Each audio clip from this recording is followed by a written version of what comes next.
Monsieur Roy, bonjour. Bonjour. Aujourd'hui, on va parler de la nouvelle semaine de relâche en novembre. Oui, mais avec plaisir. Merci pour l'invitation et nous permettre de venir expliquer cette nouvelle semaine de relâche-là. Bien, ça fait plaisir. Il y a eu beaucoup de questionnements autour de cette semaine-là, mais premièrement, pourquoi avoir choisi de rajouter une semaine de relâche en automne? Bien, c'est une réflexion qu'on a au centre de service, puis avec les équipes écoles, les équipes de direction, même certains enseignants. C'est une réflexion qu'on a depuis quelques années. Ce n'est pas nouveau de cette année. Oui, on arrive à l'aboutissement pour la prochaine année, 22-23, mais c'est une réflexion qui est là depuis quelques années. Bien, d'abord, on a passé un sondage à l'automne dernier au niveau du personnel. Puis les gens souhaitaient avoir des moments d'échange puis de travail de qualité, donc du temps. Puis c'est un moment de l'année, on arrive à peu près au tiers de l'année, on a 60 jours de fait. C'est souvent un temps charnière dans l'année pour venir faire soit les révisions des plans d'intervention, parce que là, on connaît nos nouveaux élèves, sont arrivés, on sait les besoins, et ainsi de suite. Donc, un temps de qualité pour prendre du temps peut-être pour les plans d'intervention, la mise à jour des plans d'intervention, mais aussi réfléchir en équipe école sur nos pratiques pédagogiques. Qu'est-ce qu'on peut mettre en place pour aider nos élèves, ainsi de suite. Puis ça, c'est une volonté du personnel aussi de dire, bien, ce serait important d'avoir un moment de qualité en novembre là, pour répondre à ces besoins-là. Donc, de là est venue l'idée de la semaine de relâche pour donner du temps de qualité. Donc, les 2 premières journées seront des journées pédagogiques. Puis on a complété pour le reste de la semaine avec 3 journées de congé. Ça, c'est un autre besoin qui est venu aussi dans l'organisation parce qu'on s'est rendu compte avec les années, dans ce mois de novembre-là, entre la mi-novembre et la mi-décembre, on a toujours des taux d'absentéisme qui sont plus élevés, soit pour les membres du personnel ou les élèves. Donc, on a dit, bien, c'est peut-être une pause aussi stratégique de venir la placer là parce que dans le fond, le calendrier scolaire, on ne l'a pas réinventé. Tout ce qu'on a fait, c'est qu'on a déplacé des journées. Parce que les élèves vont avoir, pour la prochaine année, le même nombre de jours de classe, puis les mêmes journées pédagogiques, excepté qu'on déplace un petit peu les journées dans l'année scolaire. Les parents avaient des craintes par rapport à ça, notamment par rapport au fait qu'ils parlaient des services de garde notamment. Oui, tout à fait. Est-ce que les services de garde vont être ouverts toute la semaine? Oui, bien, d'abord, ils vont être ouverts les 2 premières journées, ça c'est sûr, parce que ça fait partie du contrat annuel, les 20 journées pédagogiques qui sont financées. Donc, le lundi et le mardi, ce sont des journées pédagogiques. Donc, il y aura des services de garde. Pour les 3 autres journées, bien, on va l'adapter en fonction des besoins ou des réalités des familles. Peut-être qu'il y a des familles qui vont choisir, bien, on va profiter de ces journées-là pour prendre des vacances, ainsi de suite. Mais on est très conscient. Ça a été nommé par le comité de parents lors des consultations. Parce que quand on arrive à l'adoption d'un calendrier comme ça, bien, on consulte les comités de parents, les syndicats, la comité de gestion. Donc, il y a beaucoup de consultations. Puis, de la part des parents, ça a été un élément d'inquiétude. Ils ont dit, bien là, s'il y a 2 semaines dans la même année, certains parents n'ont pas les mêmes banques ou les mêmes conditions pour prendre des vacances. Donc, ce qu'ils nous ont dit, qu'il faudrait s'assurer qu'ils puissent avoir un service pour répondre aux besoins des parents qui auront un besoin de service de garde ou ainsi de suite. Donc, habituellement, la façon qu'on le fait dans les 3 jours de congé, ça va être une préinscription. Donc, on va demander aux parents qui ont des besoins particuliers. Puis, tout dépendant du nombre d'inscriptions qu'on reçoit, bien, on va choisir là, les services de garde qu'on va ouvrir en fonction des besoins. Mais je veux rassurer les parents qu'on va s'assurer qu'il y a des services pour les gens qui ne sont pas en mesure, par exemple, de prendre des vacances additionnelles ou des temps supplémentaires durant l'année. Parce que des fois, il y a des gens qui vont garder le congé plus pour la semaine de relâche en mars. Puis on était conscient de ça. On ne veut pas mettre les parents dans une situation difficile. Là, on va faire des sondages puis des préinscriptions pour ceux qui le désirent. Au niveau des intempéries, est-ce que ça change? Est-ce qu'il y a toujours 3 jours pour les intempéries? Oui, donc ce qu'il faut comprendre, le calendrier scolaire dans la loi puis le régime pédagogique, c'est toujours construit 180 jours de classe, 20 journées pédagogiques pour un total de 200 jours de travail. Donc, nous, le calendrier qu'on a adopté, puis ça fait des années, on a adopté un calendrier à 183 jours au calendrier et 17 journées pédagogiques. Donc, vous comprendrez qu'il y a un jeu de 3 journées. Donc, les journées d'intempéries ou de tempête. Cette année, on a eu une année qui était exceptionnelle, mais habituellement, on a toujours une moyenne à peu près qui joue aux alentours de 3 jours dans une année scolaire. Donc, l'an prochain, on aura 183 jours de classe, 17 journées pédagogiques, et les 3 premières journées cumule, des fois c'est en demi-journée ou en journée. Les 3 premières journées deviennent des journées pédagogiques. Donc, les services de garde sont ouverts, le personnel est présent au travail là, pour faire du travail plus personnel dans ces journées-là, parce qu'il n'y a pas de réunion, de coordination. Des fois, c'est un petit peu plus dur, mais le personnel est sur place. Puis par la suite, quand on a les 20 jours pédagogiques, bien là, les écoles, le service de garde est ouvert le matin et les classes, le personnel sont en place là, par la suite pour accueillir les élèves.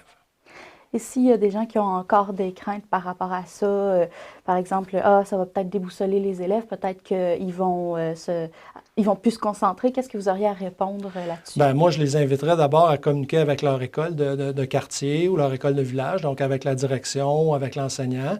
Donc, les jeunes, on sait que c'est un moment aussi névralgique de l'année. On a ces congés-là, on l'a à Noël, on va l'avoir à l'automne, puis on a une semaine de relâche aussi au printemps. Les enfants s'adaptent quand même, s'adaptent très bien là, à ces congés-là et à ces retours-là. C'est sûr, il y a toujours des petits ajustements au retour ou au départ, mais si les gens ont des craintes, peu importe, moi, je les invite vraiment à communiquer avec leur école de quartier, avec leur enseignante ou encore avec la direction d'établissement. Les études, qu'est-ce qu'elles disent exactement sur le fait d'avoir une semaine de relâche de plus? Est-ce que ça a un impact sur la réussite scolaire des élèves?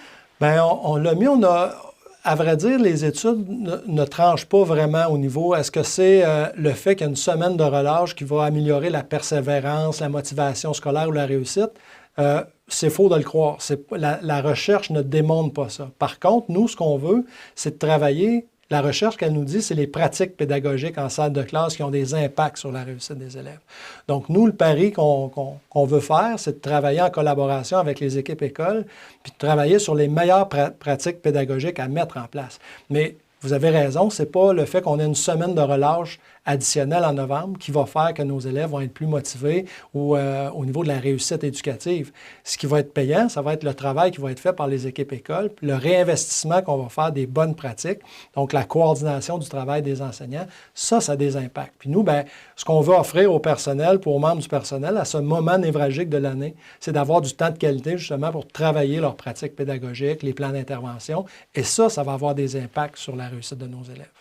Et les enseignants, est-ce qu'ils vont travailler les 3 dernières journées de la semaine de relâche? Non, pour eux, c'est des congés qui sont fixes dans le calendrier, donc dans le nombre.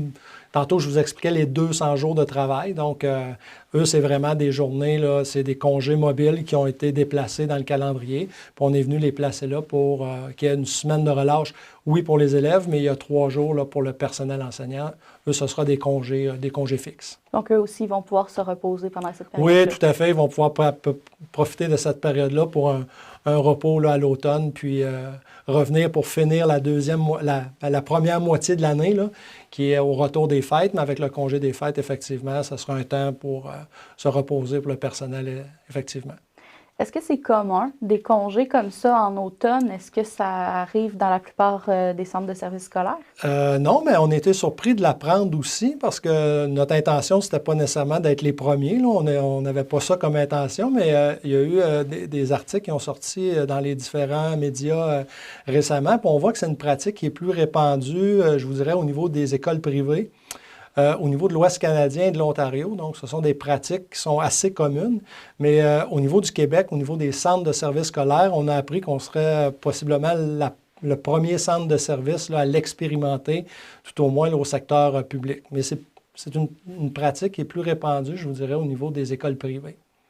Est-ce que c'est possible que vous voyez, ça ne marche peut-être pas, il y aurait des réajustements les autres années? Tout à fait, parce que l'adoption du calendrier scolaire, dans le fond, l'adoption doit se faire annuellement. Puis considérant parce que la loi de l'instruction publique, dans le fond, elle vient nous dire le calendrier scolaire doit s'établir entre la première journée du mois de septembre et la dernière journée du mois de juin. Donc, le calendrier doit être là-dedans. Si on déroge de ça, on doit avoir une entente avec la partie syndicale. Donc, c'est par entente et ces ententes-là sont annuelles. Donc, je pense d'une part et d'autre, on a la volonté de l'expérimenter. On va vivre une première année qu'on va documenter. On veut l'expérimenter autant au niveau de la partie patronale que de la partie syndicale. Puis l'an prochain, on va refaire les consultations, puis on va voir est-ce que c'est positif ou c'est négatif. Puis à ce moment-là, on prendra la décision de poursuivre ou de revenir à un statu quo. Donc, ce n'est pas une décision qui est là pour les prochaines années, mais c'est vraiment une adoption du calendrier scolaire qui se fait annuellement. OK. Donc, si je comprends bien, Comme la période scolaire va commencer, je crois, le 26 août, Oui. ça veut dire qu'il y a eu vraiment des ententes à l'avance pour cette adoption-là. Oui, donc là, on a le conseil d'administration du centre de services scolaires, suite aux différentes consultations, a déposé au conseil d'administration au début avril. De mémoire, il me semble que c'est le 4, là, début avril, pour l'adoption. Donc, le calendrier a été adopté pour la prochaine année. Donc, c'est le calendrier que vous retrouvez sur notre site web puis qui est officiel là, pour la prochaine année. Puis, on s'est engagé là, de part et d'autre à en faire l'analyse puis à le documenter. Puis, l'an prochain, à peu près aux mêmes dates, on prendra la décision pour la prochaine année, pour l'année 23-24. Mais comme je vous disais tantôt, cette adoption-là, elle est annuelle. Donc, on refera les consultations avec la partie syndicale, avec le comité de parents, puis de voir est-ce que ça a répondu aux attentes et aux besoins. Merci beaucoup, M. Roy, d'avoir été là aujourd'hui. Bien, ça nous a fait un grand plaisir. Merci à vous pour l'invitation.